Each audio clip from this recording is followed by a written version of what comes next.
Tigilan mo na nga ako, Klein, pwede ba? Kesa makinig, ay ngumisi pa ito lalo at mas lalong tumabi sa upuan ko.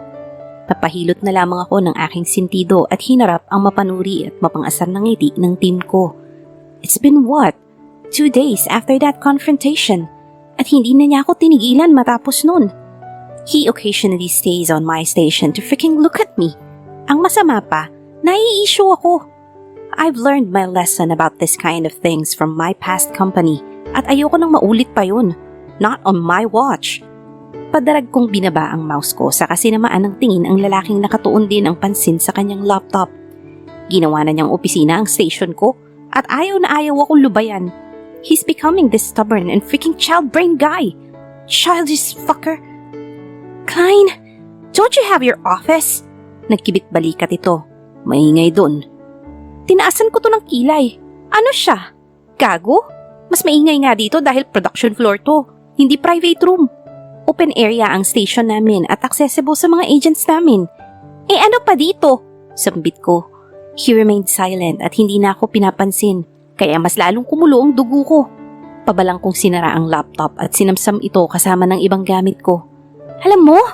Bumaling ang tingin niya sa akin, puno ng pagtataka. Inirapan ko siya. Tangina ka, diyan ka na nga, buisit. Umalis ako sa kinauupuan ko at nagtungo sa bay ng team ko. I saw that on the station beside Emil have no one at may nakalagay na papel sa harap ng monitor nito. Probably an unavailable station. Naglakad ako patungo doon at pinatong ang laptop ko doon at ilang gamit. Hihilahin ko na sana ang swivel chair para makaupo nang pigilan ako ng malalaking mga kamay. Ano na naman, Klein? His eyes screamed authority na parang di niya nagustuhan ang ginagawa ko. So what? I don't care. Hindi pa ako nakakaumang ng salita ay hinila na niya ako agad palabas ng production floor. Nabubwisit lang ako lalo sa laking to dahil gustong-gusto niya akong hilahin lagi. Hinila niya ako hanggang sa pumasok siya sa isang meeting room na walang katao-tao. He let go of my hand at nakita kong nilock niya ang pinto bago muling humarap sa akin. I crossed my arms to my chest. Anong meron? You and your blunt mouth, Tanya. He hissed and walked towards me bago huminto ilang pulgada ang layo. Can't you talk to me without cursing? At bakit ko gagawin yon? Sagot ko sa kanya. I'm your boss. I smirked. So? Wala akong pake, Jameson? Even if you lose your job? Pananakot niya. I laughed humorously with what he said. Bakit ako matatakot? I answered him mocking. Magre-resign na rin naman ako. Gusto mo samahan mo pa ako? I didn't expect it, but he suddenly grinned. That brought some shivers to my spine. Even if your team loses their job. Nanlaki ang mga mata ko dahil sa kanyang sinabi. How dare him? Puisit ka talagang lalaki ka? I shouted and pointed my finger at him. Ano pa bang kailangan mo? I want you. Sinamaan ko to ng tingin. Gago! He chuckled. I need an assistant. Maybe you can fill the position, Miss Gomez. I can pay you for the job. What the hell? If I agree with this shit, I might be involved with his life again at ayokong mangyari yun. Ayoko nang mangulit ang nangyari noon. I've already learned my lesson. On the process of learning, that is the destruction that might occur. Paano kung ayoko? Matapang na tanong ko. He smirked at me. Then the management should arrange their last pay then. I bit my lower lip at kinuyom ng mahigpit ang mga kamay ko para pigilan ng tuluyan ang pagsabog ng galit sa akin. Huminga ako ng malalim bago ko siya muling sinagot. You really like messing around, no? Wala ka bang ibang mapagtitripan dyan kaya ako na naman target mo? From his authoritative face, it softened para itong nakonsensya sa mga ginawa niya. Well, dapat lang, no? It's not like that, Tanya. Iniumang niya ang kamay na hahawakan ako, pero lumayo ako sa kanya. I just really want to talk to you. Give me a chance, Tanya. Give me this time. I'll prove you that. Prove me what? Putol ko sa sasabihin niya. Lumamlam ang kanyang mga mata. I saw how his eyes showed emotion that I had a hard time reading. He gulped. That I love you, and I'm willing to take every step, climb every mountain to have your forgiveness. Pagkaka kong tumawa sa sinabi niya. I know it's insulting on his part, but I don't care. This is ridiculous, and he has to stop his jokes now. Really, you're still blabbering about that joke, Klein? Nakangising ani ko. You're still not done with your game 4 years ago? To be continued pala yun? Ganon? Umiling-iling ito at nagtangka na lumapit sa akin. But I managed to get away from him. Huwag kang lalapit! I saw how the light reflected in his eyes at parang naging salamin nito sa liwanag. Tanya, tiim akong tumingin sa kanya. Leave me alone, Klein! Masaya na ang buhay ko. Naka-move on na ako. Hindi ko alam kung anong problema mo pero labas na ako doon. Leave me alone and fuck yourself with your own. I don't have any business with you. Tapos na tayo 4 years ago na. Paano kung ayoko? Ganting sagot niya sa akin. Ngumisi ako. Wala na akong paki doon. Nilakad ko na ang daan patungo sa pintuan at kahit madadaanan ko ang pwesto niya, ay hindi ako tumigil.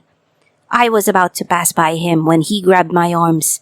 Inilapit niya ang kanyang labi sa aking punong tenga. I can feel his hot breath. His breathing is ragged na nagpadagdag ng elektrisidad na bigla kong naramdaman. My heart started pounding in a fast pace at parang sasabog ang utak ko sa kakaisip kung ano na naman ang gusto nitong lalaking to. If I can't catch you with pleading, why not in another way? Sinamaan ko ito ng tingin, ngunit tanging ngisi lang ang naibigay nito sa akin. Makukuha ulit kita, Tanya. I will never be content with just being your boss again. Hindi ko na siya pinansin at mabilis na hinila ang braso ko, tsaka binuksan ang pinto bago lumabas ng meeting room. I was in a rage, in deep thoughts and confusion.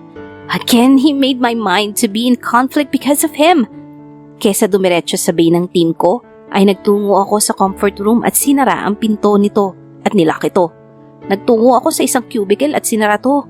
I felt my tears rushing down my face at the same time I seated at the bowl. Akala ni Jameson sobrang dali lang ng lahat. He doesn't know the pain and trauma that he brings to me dahil sa ginawa niya. Mahal ko siya eh.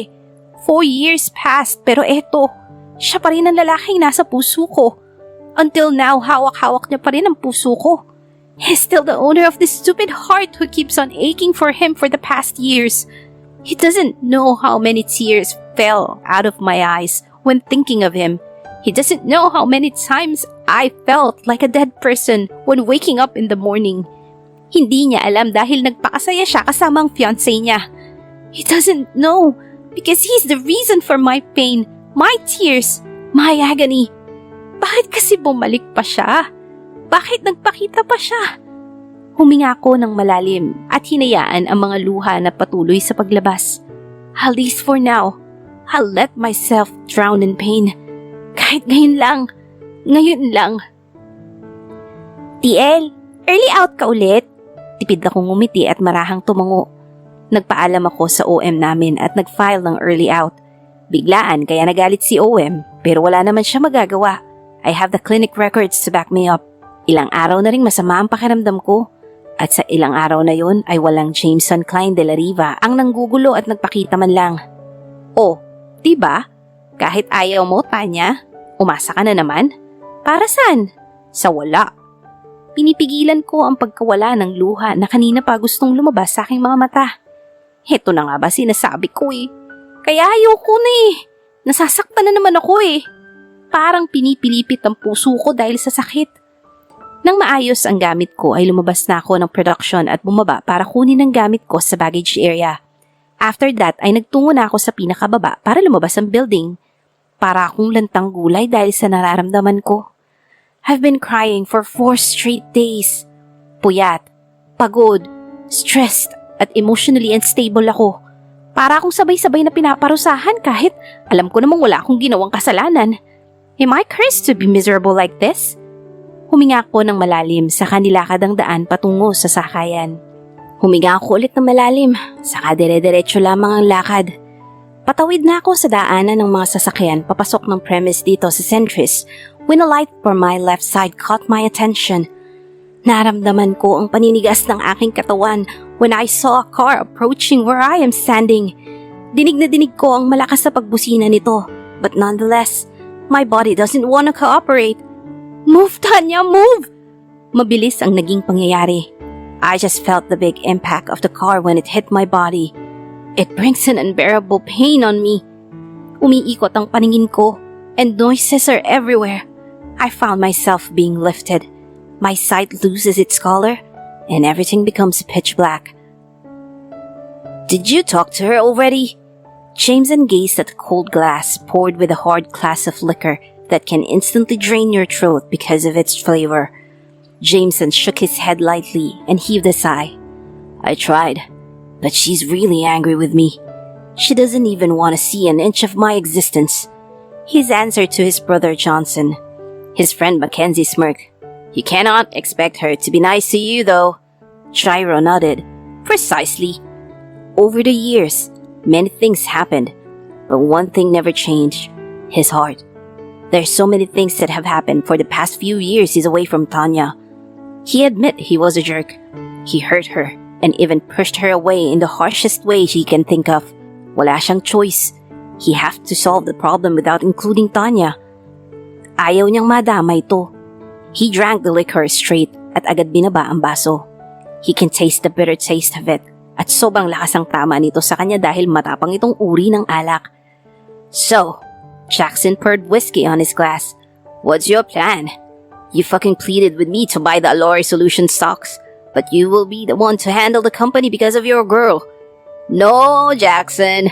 Natatawang sabat ni Storm. You lost on our game, remember? Natalo ka sa uno, kaya manahimik ka dyan. Everyone inside the private room chuckled. They just stepped on Jackson's ego. Iyaabang kasi. Jackson tisked. So what? Babawi ako sa inyo kapag yung dos na yung nilaro natin. Napailing na lamang si Mason. Kung makakabawi ka pa, you suck at playing games, Jackson. They all cheered with what Mason said. Playing a girl's heart is your ace, fucker. Gatong ni Sebastian. Jameson just shook his head lightly. Kahit kailan, his friends didn't change at all. Same people, same assholes. Kuya, did you and Dad talk already? Johnson suddenly asked. He nodded. Yes, we talked about the annulment. Tumangutango naman si Johnson. He surely knows about what annulment his brother is talking about. It's been his brother's problem for the past years, and this is the time he will end it all. Hopefully, it will end the soonest. Jairo put his glass down on the table. Did you tell Tanya about your marriage with Andrea? Nag-aalangan man ay umiling si Jameson at mapait ng umiti. No, hindi pa. Samot-saring mura at pagkadismaya ang narinig ni Jameson. Alam niya, isang malaking kalokohan talaga ang pinaggagawa niya ngayon. He's acting so stupid and reckless again, pero wala siyang pake. He wants Tanya back, then so be it. That's plain bullshit, Jameson, Storm uttered seriously. You have to tell her the truth, bud. Storm's damn right, Jameson. Pagsang-ayon ni Mackenzie kay Storm. If Tanya discovers about this so late, and from others, she will not just eventually get hurt. She'll fully lose her trust on you, and you'll fully lose her heart. Hearing those words from Mackenzie scared the hell out of him. No, he will not. He will never let Tanya slip away from his hands again. He will never let go of Tanya. Never. Jameson took a deep breath before he spoke. Natatakot lang ako. Scared of what? He smiled bitterly. I'm scared that Tanya will leave me once she learns about my marriage with Andrea. I'm scared she will never take the chance to listen and forgive me. Natatakot ako. Sebastian heaved a sigh. Pero mas lalo siyang magagalit at mawawala ng tiwala sa iyo once na natuklasan niya ang kasal na yan galing sa iba. Lalo na kapag nanggaling kay Andrea mismo. Sebastian took his glasses saka sinalinan nito ng alak. Bud, I know your reasons. Pero sa pagkakataong to, it's not about your reasons now. It's now about your way on how you will let her know the truth. Will you tell her? Let others do so, or let her have the idea itself. You have to tell her your own reasons and the truth. Alalahanin mo, before you even have her heart, you have to win her trust first. Exactly, gatong ni Mason kay Sebastian, at nag-appear pa ang dalawa. Especially kuya, Johnson suddenly said, hindi natin alam kung kailan muling babalik si Andrea. After she stole millions from her parents and disappeared through thin air, we will never know. Tumango ang lahat bilang pagsang-ayon sa sinabi ni Johnson. In short, biglang sabat ni Jairo, if you love her, tell her the truth. If not, let her go and never disturb her. Easy! Naghiyawan naman ang mga kaibigan niya sa pagsang-ayon. Jameson just smiled and shook his head in disbelief. They are doing a happy-go-lucky image of bachelors, but actually, they all have certain problems with different aspects about it. Jameson returned to the day he talked with Tanya. Until now, he can still feel the pain that Tanya has in her heart. It looks like Tanya brought so much pain burdened within her heart na kahit sino ay hirap makapasok dito. Even the person who created the barrier had a hard time entering it. But I won't lose hope. I will never ever let her go. Nagtuloy-tuloy lamang ang pagkukwentuhan nila hanggang sa umabot ng madaling araw. They were all wasted now at halos hindi na maipinta ang itsura sa sobrang kalasingan. They all managed to be drunk until the last whiskey was poured out. Jameson's eyes were spinning and his mind were all in a daze with Tanya, but his ears completely heard his brother murmuring something. Maru, baby ko. Jameson, in a drunk state, chuckled a bit. Looks like his brother got into the same spell he's into too. Jameson closed his eyes as he heard his friend snoring and in deep sleep. Jameson woke up when he heard his phone ringing. His head was throbbing and he couldn't open his eyes because it irritated him. He fished his phone out of his pocket and answered the call. Hello? Sir, sagot sa kabilang linya. It was his secretary. Yes? May naaksidente pong employee ng Alore. Ang nakapikit na mga mata ay agad na nagmulat. Really? What do we need to do? Sir, kasi po... What? Iritang sambit ni Jameson. Para kasi itong nag-aalangan sabihin kung ano ang dapat nitong sabihin. Mabuti pa po magpunta na lang po kayo dito. Sagot nito bago namatay ang tawag. Napatingin si Jameson sa cellphone at halos lumuwa ang mata nang makitang 4:00 pa lamang ng madaling araw. He immediately got up. Saka ginising ang mga kaibigan para makauwi na ang mga ito. Get up, assholes! Sigaw niya sabay tapik sa kapatid na si Johnson para ito ay magising. What's up with you this early, bud? Inaantok na pahayag ni Mason. Go home. I have an emergency at Alore. Sagot niya sa tanong nito. What happened? Tanong ni Johnson bago tumayo at nag-inat. Accident at Alore. Matipid na sagot ni Jameson. Hala! Sebastian explained. Sama kami! Sumang-ayon naman ang ilan na sumama. At dahil walang dalang sasakyan ang mga kaibigan niya dahil ayaw mag-aksaya ng gas, ay sama-sama sila sa 13-seater van nila. He went to the driver's seat at saka naupo doon. He waited for his idiotic friends to be ready bago pinaugong ang sasakyan at pinasibad paalis. After a couple of minutes ay agad silang nakarating sa Sentries. But the cars on the driveway papasok sa loob ay mahaba ang pila. They were waiting for a couple of minutes na kaya hindi na napigilan ni Mason na magsalita. Lumakad na lang tayo, kaunti na lang naman. Most of them disagreed, but since Mason is Mason, he won. Inilabas muna ni Jameson ang phone at tinawagan ng sekretarya na kunin ng sasakyan sa may driveway ng Sentries. After that, ay lumabas na sila at naglakad papasok. Habang papalapit ay napansin nila ang isang ambulansya na nasa pinakaharap ng driveway. Nagkakagulo din ng ilang tao doon dahil may nakita na silang daan ng tao papasok at makakaiwas sila kung nasaan ang ambulansya. Akmang papasok na sila sa Sentries nang may marinig na sigaw. TL Tanya! Oh my God! Otomatikong napalingon sila sa pinanggalingan ng boses at halos manlambot si Jameson sa kinatatayuan niya. Tanya's lying on the stretcher, covered with blood all over her body. Nanlamig si Jameson at nanigas sa kinatatayuan nito. Everyone who saw the familiar woman gasped in disbelief. Fuck! Si Tanya yun, di ba? Jackson exclaimed. Fuck! What the hell? Johnson unbelievably uttered. Halo-halo ang naging reaksyon ng lahat. Ngunit si Jameson, he was silently looking at the unconscious woman. Naninikip ang kanyang dibdib sa nakikita. Why? Why does it have to be Tanya? Why? Nakatanaw lamang si Jameson hanggang sa tuluyang maisakay si Tanya sa ambulansya at makalayo. He was just pulled by his brother pabalik sa sasakyan para habulin ang ambulansya. Nawalan siya ng lakas. He lost his strength at tanging takot at sakit ang namamayani sa kanyang sistema. Above all, he wanted Tanya to be safe. He's praying so hard. Masakit ang buong pangangatawan ko. Gusto kong maigalaw ang katawan ko pero pinipigilan ako ng sakit. Puro amoy ng gamot ang nalalanghap ko kaya panigurado na nasa ospital ako. Marahan kong minulat ang aking mata dahil nasisilaw ito ng ilaw. When I fully opened my eyes, the white ceiling welcomed me. Tanging tunog lamang ng aircon ang narinig ko at ang mahihinang hilik ng isang tao. Dahan-dahan kong ginalaw ang ulo ko at huminga ko ng malalim at sinubukang igalaw ang katawan ko at makaupo sa kama. But boy, pain stopped me, kaya marahas akong napahiga uli. I saw how Klein woke up and immediately opened his eyes. "Tanya!" he exclaimed. He looked at me sabay ng laki ang mga mata. "Gising ka na! May masakit ba sa'yo?" he asked. Tumango ako. "My whole body?" ngiwi ko. Tumango siya bago tumayo. "I'll call the doctor." He walked out of the room at nang makalabas siya saka ako nakahinga ng maluwag. I suddenly remembered the accident. Tandang-tanda ko kung sino ang nakasakay sa sasakyan na yon.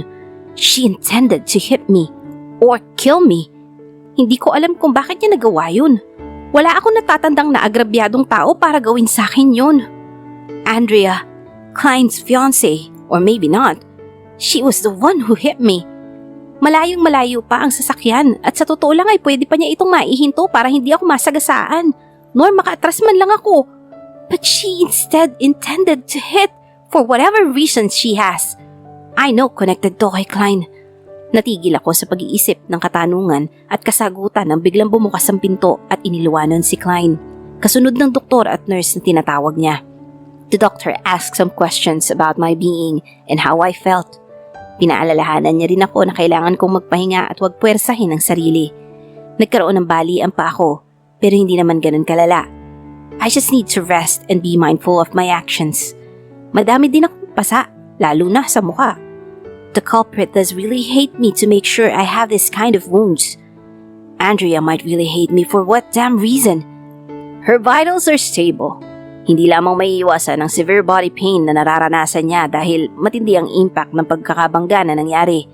It was just a really heaven's miracle na hindi napinsala ang head part niya, though her legs was severely affected.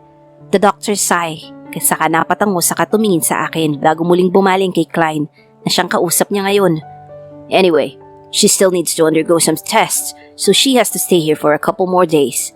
She can have those days to have a rest and heal her wounds, as well as lessen the swelling of her legs. Tumangu-tangu si Klein sa mga sinabi ng doktor. Nagpaalam na to at sinabing babalik na lamang mamaya para ipaalam ang resulta ng mga naunang test at i-check ang kalagayan ko. When the doctor left, Klein silently grabbed a chair and sat there. He grabbed an apple from the basket fruit on the side table with a knife. Matapos ay nagsimula siyang magbalat nito. Huminga ako ng malalim bago na pagdesisyon na nakausapin siya. Anong ginagawa mo dito? My voice trembled. Ang matang nakatuon sa mansanas na kanyang binabalatan ay napunta sa akin. Ngunit mabilis din niyang ibinalik sa ginagawa at ipinagpatuloy ito without uttering any single word. Anong ginagawa mo dito, Klein? Pag-ulit ko sa tanong ko sa kanya kanina. But again, he shrugged it off. Hindi niya ako pinapansin at patuloy lamang sa pagbabalat ng mansanas. Nang matapos niya ay agad niya itong inilapit sa akin. Sa inis dahil sa hindi niya pagpansin sa akin ay hindi ko ito tinanggap at inilingan lamang ito. Ayoko. Sumeryoso ang mukha niya. I'll answer your question if you eat this. Nag-alangan naman ako dahil sa sinabi niya. Tinaasa niya ako ng kilay at lalong nilapit ang mansanas. Eat, he uttered firmly. Umiwas ako ng tingin para marahang tumango. Help me get up, sagot ko na lamang sa kanya. Inilapag niya sa malinis na plato sa side table ang mansanas at inilalayan ako makaupo. I can feel his heat within me. He was careful with me. Every small movement I made is like a bite of an ant. When I was in pain, he will mutter curses. When I'm comfortable in my position, he immediately grabbed the apple and lent it to me. Kinuha ko naman ito at dahan-dahang kinain. How are you feeling? Untag niya nang maiabot ang mansanas sa akin. I bit my lower lip, saka marahang inunguya ang mansanas. Ninulun ko muna ito bago nagsalita. Fine, I guess. Napatango-tango ito. Hindi na nasundan ang tanong nito. Our air was filled with awkward silence at pakiramdam ko'y parehas naming tinitimbang ang pwedeng sabihin. My voice cracked when that word came out. Ayoko na sanang ituloy ang mga salitang nais ko mawala sa bibig ko. Kaso nakuha ko ng atensyon niya. Anong nga palang ginagawa mo dito? My voice still broke, but at least I managed to let out those words clearly. I wanted to be with you. Umiling ako. Thank you for your concern but I stopped and heaved a sigh. You don't have to. I'm not part of your obligation. I am. You're my employee. Umiling ako. No, that's not reasonable, Klein. Then because I love you. Nanlaki ang mata ko sa narinig. Diretso lamang ang tingin ko sa kanyang mga mata. His eyes were pleading. It was so expressive. Ngayon ko lang din napansin ang pangingitim ng ilalim ng kanyang mata. Tumutubo na rin ang maliliit na buhok sa ilalim ng kanyang ilong. Indication that he haven't shaved. What are you talking about, Klein? Halos matawa ako sa aking sinabi. He's being ridiculous again. Bored ba siya? Couldn't he just leave me alone? Maniwala ka, Tanya. Please. His voice sounds like he's begging. He suddenly captured my hand, lying on the bed and held it tight with his both hands. Tumingin ito sa akin. I love you, Tanya. I just want you to believe that. I was forced to do those things. Hindi ko sinasadya na saktan ka, Tanya. Punong-puno ng lungkot, sakit at nagmamakaawa ang kanyang boses. I can feel it, and that feeling makes my heart ache. Should I believe it? I've been an asshole. I've been a jerk. He continued as he softly rubbed my hands, making me feel at ease while listening to his begging voice. I want to explain to you. I want you to hear the whole story, but I won't force you to let me in your life again. Tumingin ito sa akin at halos manlambot ako nang makita ang panunubig ng kanyang mga mata. The handsome and mighty Jameson Klein de la Riva is in front of me begging. Maybe it's time to hear his side. It's time to look beyond a man's eye view. Rather, try the bird's eye view and learn the truth behind two answers. I nodded slowly at him. His face lit up, and that shook me when tears started to flow down his face. Tumayo siya at agad akong sinunggaban ng yakap. Thank you! Thank you! Suddenly, I felt my heart rejoicing. My heart felt more lightly. Parang nawala yung nakapatong na mabigat. It's time to forgive and forget. Bakit ba kasi tatanga-tanga ka tumawid? Alam mong daanan ng sasakyan pero para kang naglalakad sa buwan kung maglakad. Singhal ni Mama habang nakatayo sa gilid ko. Umaga noon nang dumating sila nang ibalita daw sa kanila ng isang lalaki ang nangyari sa akin. Napasugod sila dito at bitbit pa ni Mama sila Saysay at Laylay. Buti na lamang at pinapasok sila. I bit my lower lip sa kanapayo ko. Sorry po, tanging nasabi ko na lamang. Mabilis naman niyang iniangat ang kamay at hinampas ako sa braso. Aray ko naman, Ma! Daing ko sabay himas sa pinalo niya. Dinuro niya naman ako. Oy, Tanya! Hindi kami nagpagod na palakihin ka para lang masagasaan sa katangahan mo. Ngumisi ako kay Mama. Ay, napagod nagpakasarap naman kayo. Kumunot ang noo nito at kitang-kita ko ang pag-usok ng ilong ni Mama sa galit. Ano? Tumingin ako kay Papa at humingi ng tulong. Napailing na lamang ito saka pinigilan si Mama sa tangkang paghampas muli sa akin. Tama na yan, mas lalong ma-hospital yung anak mo sa ginagawa mo. I bit my lower lip para pigilan ng tawa dahil sa nakikita kong reaksyon ni Mama. Inirapan ako nito sa kanaupo sa tabi ni Saysay at Laylay. Malalaki na rin itong mga batang to, pero halos wala pa rin ginawa kundi kumain ng ice cream.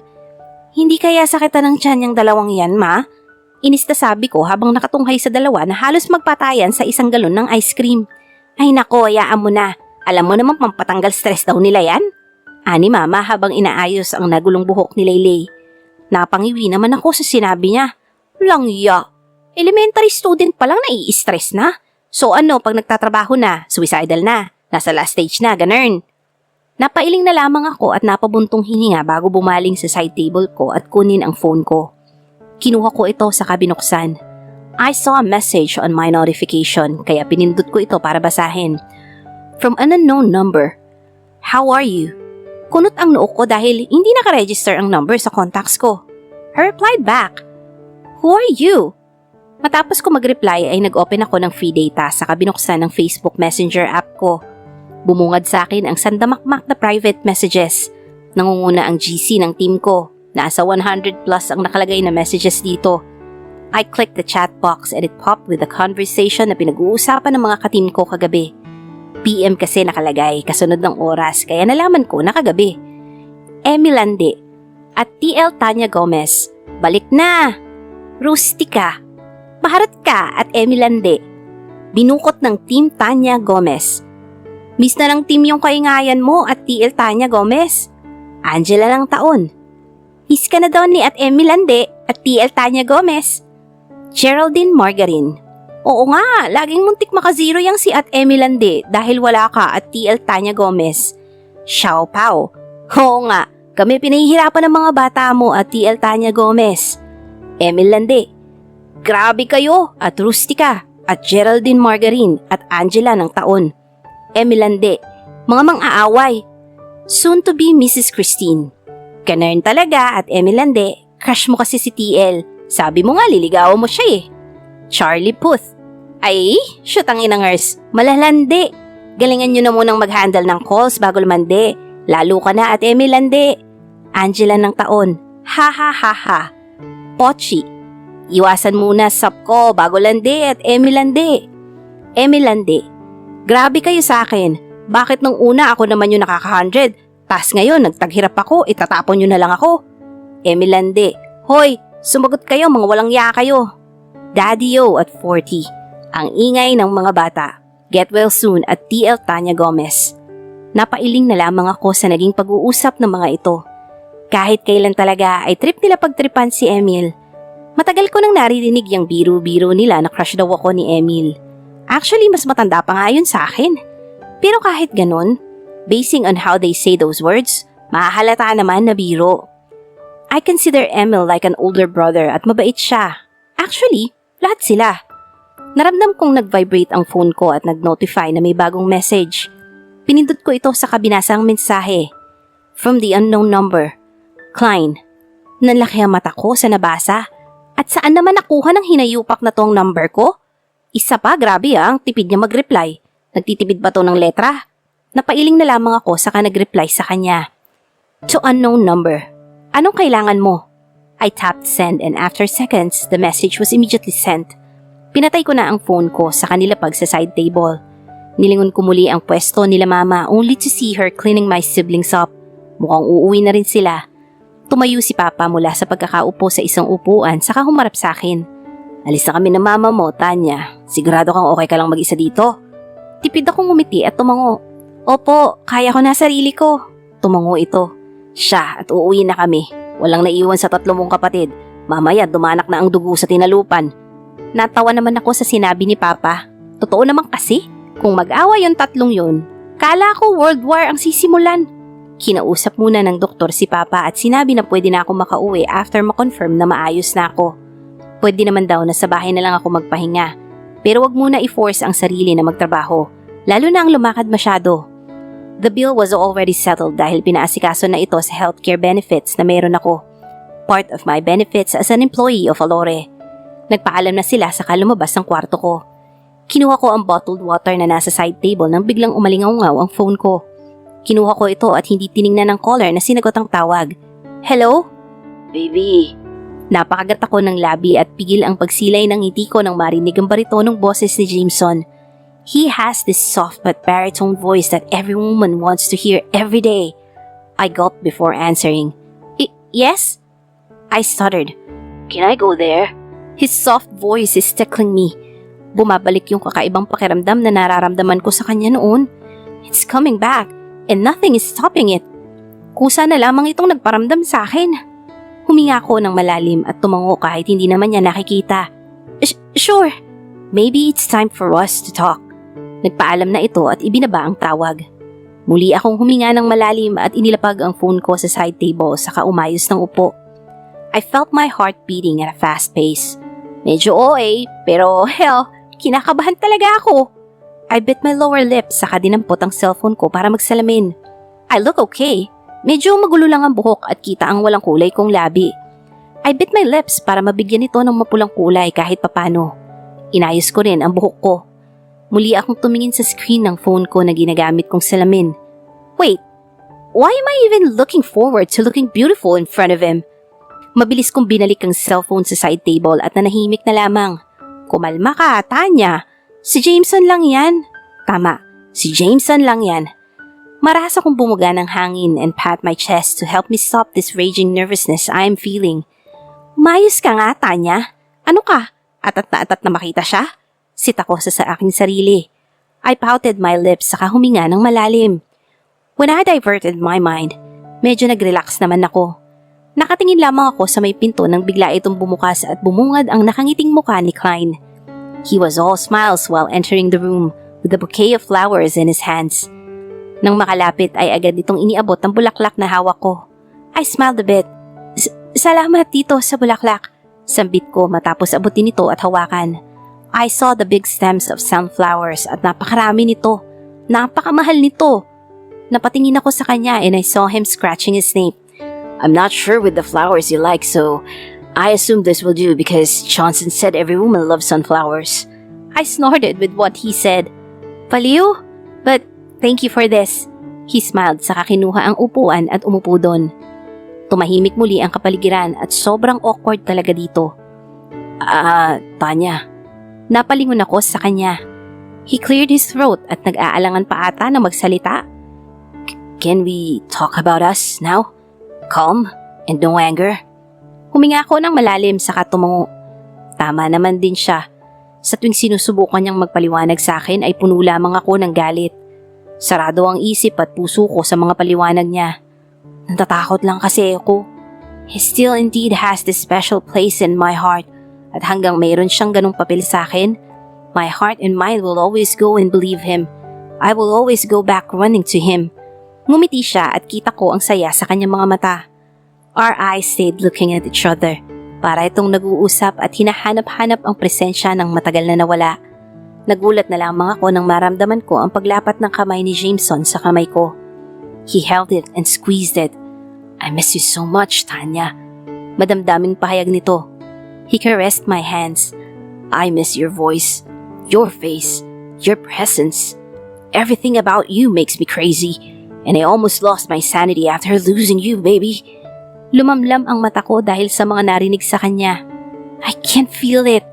The same way and how he made me feel so loved. I can feel it right now. Napapikit siya at tila dinadama ang kamay ko na nasa pisngi niya. Ibinuka niya rin ang kanyang mga mata at ibinaba ang kamay ko sa kama at pinagdaop niya ito sa kanyang kamay.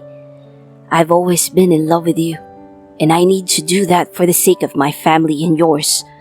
I know that my words are painful, baby, but nanunubig ang matang tumingin siya sa akin. Ang sakit din, Tanya. I have to leave the woman I learned to love. Hindi ganun kadali, but I have to. Hindi ko namalayan na pumatak na pala ang luha sa aking mga mata. Pinipigilan ko ang paglabas ng hikbi sa aking labi dahil gusto ko pang marinig ang paliwanag niya. The explanation that I've been dying to hear all of my life. Suminghap ako at humugot ng lahas ng loob para maitanong ang isa pang katanungan na gusto kong masagot. Did you marry Andrea? Napansin kong natigilan ito. Nakaramdam ako ng takot at sakit sa nakita kong reaksyon niya. Nagpakasal ba siya? Ngunit ang pangamba na aking nararamdaman ay bigla na lang nawala na parang bula nang umiling ito. No, we did not. Nakahinga ako ng maluwag. Totoo ba? Palihim akong napangiti. Hindi siya kasal. Hindi sila kasal ni Andrea. I canceled our wedding because I cannot take it anymore. I want to be with you. He stopped talking and huminga ng malalim. That's why I'm not able to be with you for 4 years. I need to fix our company or else mawawala to. Maraming mawawala ng trabaho at isa ka na dun. Napasinghap ako sa narinig at hindi agad nakapagsalita.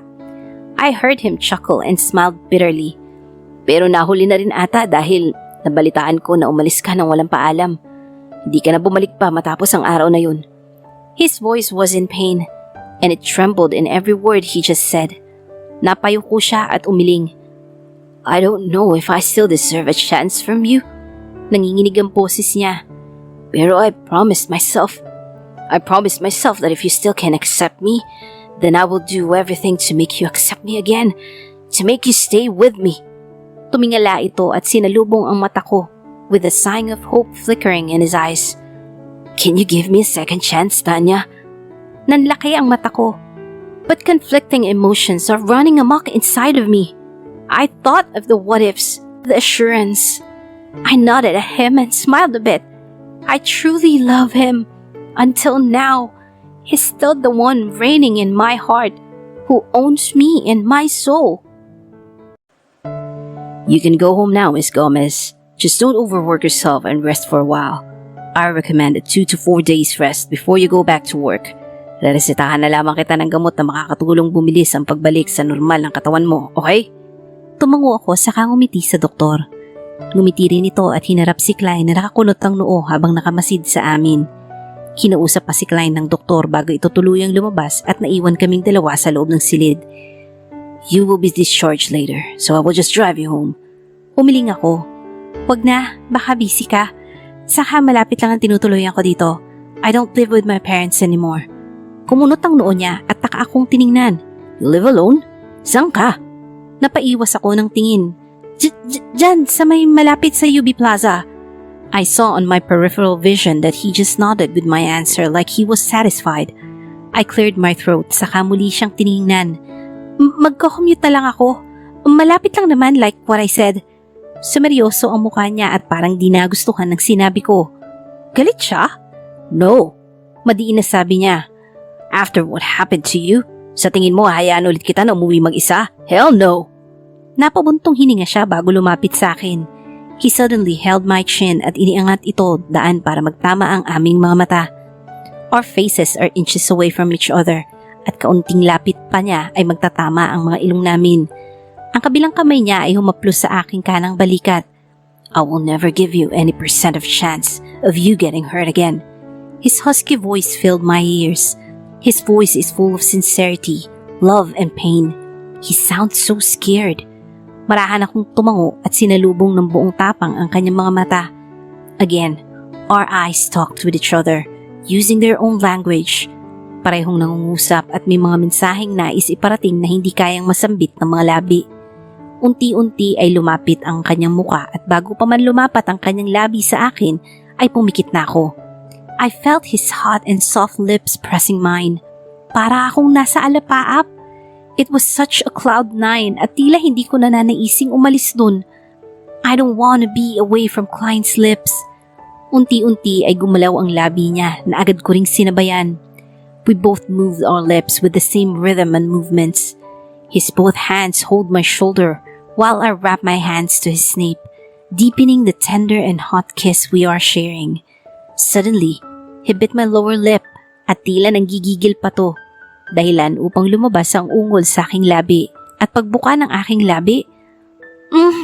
I moaned while his tongue made its way to my mouth and played with mine. We are sharing saliva and hot kisses at kahit parang kakapusin na sa hangin, ay patuloy ang paghalik niya sa akin at gayon din ako. Saglit siyang humiwalay sa akin at buong pagmamahal na tumingin sa akin. Klein, damn baby, he uttered before he claimed my lips again with much aggressive movements, his tongue seeking for entrance and his hands trailing down my shoulders to my waist. Klein, a moan escaped from my lips when his aggressive lips left mine and chose to explore. He started planting kisses on my face before it went down to my neck. Napahawak ako sa kanyang buhok at napapatingala, giving him the full access to my neck. Klein, mahinang ungol ko. I bit my lip to actually suppress some little moans that loves to escape from my lips every time I feel tingling pleasures from Klein's movements. Napaigtad ako nang maramdaman ang paghawak ni Klein sa kaliwang dibdib ko kahit natatabunan nito ng tela. Kahit may suot ako ay ramdam na ramdam ko ang init na nagmumula sa kanyang kamay. And even my mind is protesting. My heart and body says otherwise. Oh baby, he moaned while planting soft kisses in my neck. His hands swiftly caressed my mountains, making me feel the pleasure it brings to me. Stop me now, baby. Stop me or you'll ride in pleasure and we will make our first baby inside this room. He whispered to me. Nanlaki ang mata ko at sa gulat ay pinigilan ko na ang kamay niya. He eventually obeyed me at bago pa niya mailayo ang muka sa leeg ko, I felt his lips nipping a skin on my neck. I hissed in surprise na agad din nawala nang humiwalay din siya sa akin. Damn, you look so cute there, baby. His lips formed a mischievous smile. He even looked so proud while looking at the part where he marked my skin. You're mine, he murmured before looking at me. Umiwas ako ng tingin at napakagat ng labi dahil naramdaman ko ang pag-akyat ng dugo sa aking muka. Namumula ako! I heard his soft chuckle. Lumayo siya kaunti sa akin saka inabot ang bag na nasa kabilang bahagi ng side table. Kinuha niya yun saka muling lumapit sa akin at inilapag sa tabi ko. Your parents already arranged these clothes for you. Just change your clothes after you had your lunch. Tumango naman ako sa sinabi niya saka ngumiti. We stayed inside the room for hours, waiting for lunch to arrive. Umorder kasi siya dahil ayaw niya daw ako iwan mag-isa dito. We talked like before. Parang walang problema. Parang bumalik kami sa mga oras na una kaming nagkita. The day he was teasing the hell out of me, the day he became so sweet, today he confessed his love for me. Right now, everything's perfect. Masaya ako. Masaya kami. We're both content with the happiness we have in our heart. We felt the bond, the string connecting our hearts to each other. I just need to answer this call. Will it be okay, baby? Nag-aalangan pa ang mata nito. May emergency call kasi siya at nais niya sana akong tulungan magbihis. Umiling ako sa kanya. No, Klein, I'm fine. Answer that call na. Ngumiti naman siya and before even answering the call, he mouthed, I love you. Napakagat ako ng labi at kahit pinipigil ang pagsupil ng ngiti ay nagtagumpay itong makawala. Bit-bit ang bag na naglalaman ng gamit na inihanda nila mama ay nagtungo na ako sa banyo para maligo. My legs are still aching pero tolerable naman. Nakapagpahinga naman na ako. Ilang araw lang ay mawawala na rin naman ito. Nang makapasok ng banyo ay agad akong naligo. Mga ilang minuto rin ang tinagal ko bago makapagbihis ng isang jogging pants at sweatshirt. Nakalagay din sa bag ang tsinelas kaya yun na lamang ang gagamitin ko. Nang malikpit ang mga ginamit at naisalansan sa bag ay agad kong binuksan ang pinto at lumabas. Can't you do something to get her to sign? Malakas na sigaw ni Klein sa kausap. Anong problema kaya? Attorney, I need it now. I can't wait for her to get sane and sign the papers. I'm running out of time. Muling sigaw niya at napahawak pa sa sintido. Mas lalong kumunot ang noo ko sa narinig. Bakit pa siya nagmamadali sa pirma na yun? Is it about his business proposal? Business associate? Dapat hindi minabadali kung kliyente yun. Klein? Tawag ko sa kanyang atensyon. Mabilis niyang binaba ang tawag at animoy nakakita ng multo nang makita ko. Anong problema? May problema ba sa company mo? I asked. Para siyang nawalan ng kulay at kinakabahan. He cleared his throat at ngumiti naman bago umiling. No, I was just talking about some matters regarding to my family. Napatango-tango ako at matipid na ngumiti. You better be, Klein. Kabibigay ko lang ulit ng tiwala sa'yo. Sana wag mo na sirain. For so many days ay naging maayos naman ang pakikitungo namin ni Klein sa isa't isa. We're sweet. We're acting like there's us pero wala pa talaga. Klein also asked if he still have his chance. I'm reluctant to answer. Para kasing may mali. Parang may tinatago siya sa akin na kinatatakutan ko. But it may be also too late to stop Klein from taking chances.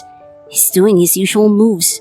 Eto nga at nasa loob siya ng meeting room habang binibrief ko ang mga agents ko. He was sitting and just watching me while I'm talking in front. TL, paano yan? Magre-resign ka na?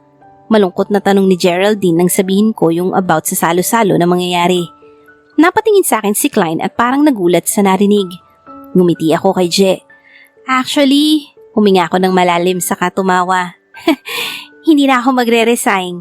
Napasigaw sa gulat ang mga tao ko at maya-maya ay samot-saring ingay na ang sinabi nila. In one word, they are happy. Masaya din ako na napagtanto ko na hindi ko kayang iwan yung trabahong nakagawian ko na. Maybe this isn't the profession I chose to take academically, but this is the career I wanted to walk through my journey. Matapos ang kasiyahan nila mula sa naging anunsyo ko, ay nagbalik kami sa seryosong diskusyon hanggang sa natapos ang meeting. Uwian na nila kaya nauna na sila sa akin umalis ang production floor. Naupo ako sa upuan kung saan nakapatong ang laptop ko sa katapat nitong lamesa. I saw Klein stood up and walked towards me bago umupo sa upuang nasa tabi ko lamang at sinandal ang ulo sa aking balikat. Hinuli niya ang kaliwang kamay ko at pinagdaop ito sa kanya. We're just quiet by that time. Tahimik akong nagbabasa ng report habang siya ay tahimik na nakasandal sa akin. Tumagal kami ron ng ilang minuto bago niya naisipan na yayain akong umuwi. I'll get something in my office first. Wait for me at the entrance, okay? Ngumiti ako sa kanya at tumango. Ganon din ang kanyang ginawa. Inilapag ko ang laptop sa station ko at kinuha ang tumbler ko. Yun lang naman ang gamit ko ron kaya agad din ako nagtungo sa entrance. Papalapit na ako rito nang makita ang komosyon na nangyayari sa tapat nito. Lumapit pa ako sa komosyon na nangyayari at halos lumuwa ang mata ko nang makita ang dahilan nito. Andrea? Nasambit ko. It looks like devil side her dahil narinig niya yon na ikinalingon niya sa kinatatayuan ko. Her angry face became more dark and in anger. Ikaw babaeng malandi! Duro niya sa akin. Napaatras naman ako at tila mabingi dahil nagsimula ng magbulungan ang mga tao. Lumapit siya sa akin at halos ikapugto ng aking paghinga nang hilahin niya ang buhok ko. Malandi ka? Gaga ka? You dare to seduce my husband and fuck him for the sake of money? Whore! Slut! Sigaw niya habang inaalog-alog ako habang hawak ang buhok ko. Dahilan para masabunot ako at masakit ang anit ko. Naiiyak ako sa sakit ng ginagawa niya at sa mga sinasabi niya. Anong sinasabi mo dyan? Ganting sigaw ko sa kanya habang pilit tinatanggal ang pagkakakapit niya sa buhok ko. Napapangiwi ako dahil grabe ang pagkakahawak niya. Tila ayaw niyang pakawalan pa. Alam mo kasal na si Jameson. Nagawa mo pang landiin siya? Ang kapal na mukha mo? Nanlaki ang mata ko at halos gumuho ang mundo ko dahil sa salitang kanyang narinig. Don't tell me hindi mo alam na kasal kami? Sigaw nito bago niya pabalang na pinakawalan ng buhok ko at tinulak ako. Dahilan para mapaupo ako sa sahig. Sabog ang buhok at magulo ang itsura. She grinned. Tingnan mo! Sigaw niya bago inilahad ang kamay sa akin.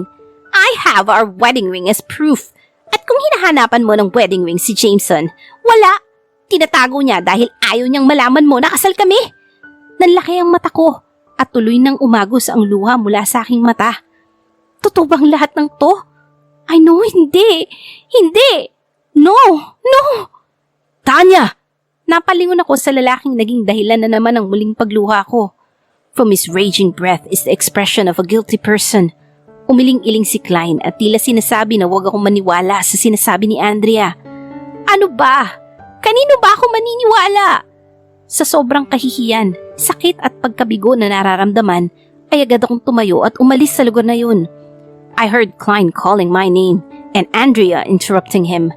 Wala na akong ibang nadinig dahil nakalabas na ako ng production floor.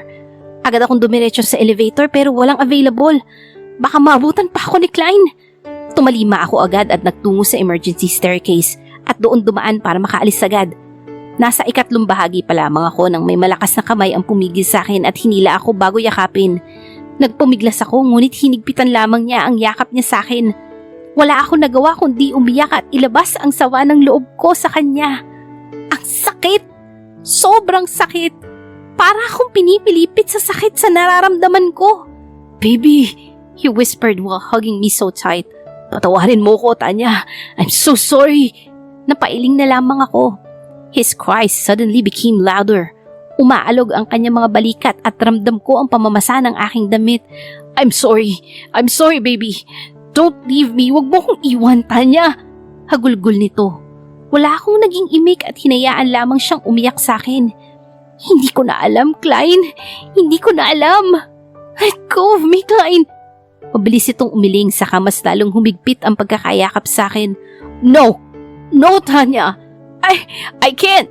Napabuntong hininga na lamang ako at pinilit na makawala sa pagkakayakap niya. But to no avail, ay tumigil na rin ako. Baby, he whispered while still silently crying on my shoulder. His whole body shaking at ilang segundo lamang ay bibigay na ang kanyang tuhod. Pakawalan mo na ako, Klein. No! No!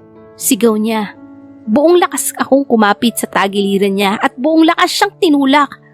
Fortunately, I was able to loosen his firm grip on me hanggang sa tuluyan siyang napalayo sa akin. Puno ng pagmamakaawa ang kanyang muka. Balot na balot ng luha at lungkot ang mga mata, pero ni isang awa o sakit ay wala na akong maramdaman. I'm too numb. Masyado na akong namanhid sa sakit. He hurt me. He toyed with me. He begged, so I trust him again. And now, he hurt me and broke my trust again. 2 fucking birds in 1 fucking stone. My system's so fucked up at hindi ko na alam kung ano pa ba ang pwede kong sabihin sa kanya.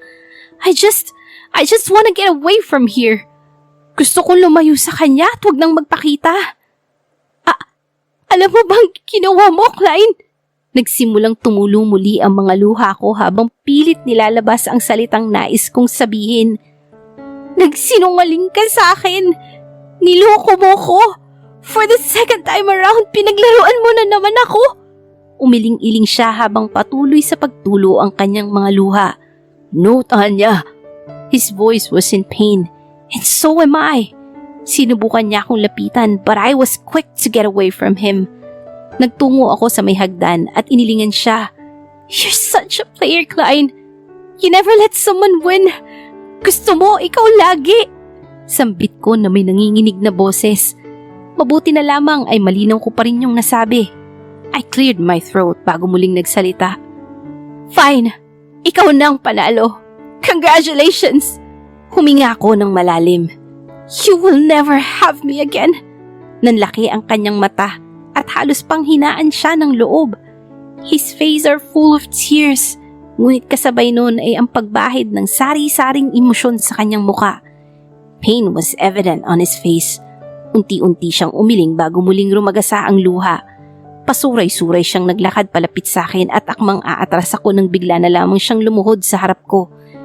Hinawakan niya ang kamay ko gamit ang nanginginig niyang mga kamay at inangat ang kanyang muka. Sanhi para muling magsalubong ang aming mga mata. He was crying, looking so devastated and tearing apart. Para siyang binagsakan ng mabigat na bagay na naging sanhi ng kanyang pagbagsak, pagkasira. Forgive me, Tanya. Mahina ang boses na sambit niya. He's still crying. At tila unlimited supply ang luha dahil patuloy lamang ito sa pagbagsak. I'm begging you, baby, he whispered. Huwag mo kong iwan, Tanya. I can't. I will die, baby. Hindi ko kayang mawala ka. Nagsimula na siyang humagulgol at napayuko. He was still holding my hand tightly while his shoulders are shaking. Napakagat na lamang ako ng labi at pinipigilan ang paglabas ng kahit anong ingay. Another batch of tears started to stream down my face. Nahihirapan din ako. I love Klein so much. And I can't see him in this situation, but damn, the pain, the reality of being fooled for the second time around. Ang sakit. Mas masakit ito kaysa sa una. Mas masakit pala talaga kapag durog na durog ka na. Mag-isa kong pinulot at binuo ang piraso ko na binasag niya. Ngayon ay binasag na naman niya muli at ngayon ay dinurog pa. Ang malas mo naman, Tanya. Winaksi ko ang aking kamay upang mabitawan niya ang kamay ko. Ngunit parang nawawalang bata na kumapit siya sa akin at niyakap ang bewang ko. No! Asik niya at hinigpitan ang pagkakayakap sa akin. No! No! No, Tanya! No! Hindi mo ko iiwan! Hindi ka aalis! Iling pa niya. Klein! Hindi! Hindi mo ko iiwan, Tanya! Please! Hagulgol niya bago binaon ang kanyang mukha sa aking tiyan. Halos manghina ako habang nakikita ang reaksyon ni Klein. The mighty CEO is crying in front of me. The CEO is in front of me, kneeling and begging for me to stay. Klein! Bulong ko sa kanyang pangalan. Ayoko na, Klein! Hayaan mo na muna akong mag-isip, please! Sambit ko. Matapos ay naitakip ko na lamang ang mga palad ko sa aking muka. Humagulgol ito lalo at umiling. Napakagat ako ng labi at pinipigilan ang mga hikbi na nais ko mawala dito. Tears are still like a river, streaming rapidly, no limits, unstoppable. Itatama ako ng lahat, Tanya. Tinatapos ko ng kung anong meron ako kay Andrea, Tanya. Huwag naman ganito. Nanginginig ang boses na sambit niya. Walang patutunguhan to. Kung hindi siya madadaan sa pakiusap, I don't have any choice. Buong lakas ko siyang tinulak na agad ding nagsanhi sa kanya para mahiwalay sa akin. Baby! Tama na, Klein! Napahigbi ako. Palayain na natin ang isa't isa. Wala na akong narinig na sagot mula sa kanya at tanging ang pag-iyak na lamang niya ang namamayani sa lugar. Tumalikod na ako sa kanya at nagsimulang humakbang pababa. Goodbye, Klein! Nagmamadali akong naglakad pababa ng hagdan habang lumuluha. Bitbit ang bigat at sakit na tila nakaukit na ng tuluyan sa aking puso't isipan. Sa aking paglayo, ay sigaw at hagulgol lamang ni Klein ang narinig ko. His voice begged me to come back and forgive him. I'm sorry, Klein. Namumugto ang mga mata habang nakatanaw ako sa labas ng bintana ng bus. Malamig ang simoy sa loob dahil air-conditioned bus ang sinakyan ko. Naramdaman ko ang pagtakas ng butil ng